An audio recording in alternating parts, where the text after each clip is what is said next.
PPP was nothing that I had ever planned for. To distribute these funds to small business owners in the course of days was unprecedented. People had been in business for 50 years and they were about to lose it all. People who had passed down their companies or their small businesses from grandfather to father to now grandchild.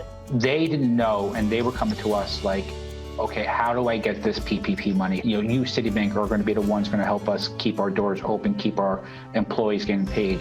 People across this organization came together like I had never seen before. People from other lines of business would raise their hand and say, how can I help? I packed my team up of like 30 people.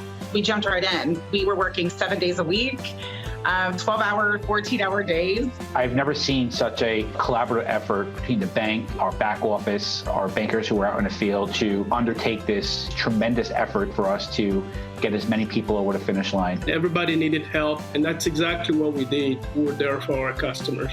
It was so rewarding to be a part of something so big. It's an overwhelming joy to know that you made a difference in someone's life. I really couldn't be any prouder of my team and all partners across Citibank. It just speaks to the connection between Citi and our clients, and to hear the stories. It's not just a PPP loan, it's much bigger. Strong communities need strong businesses.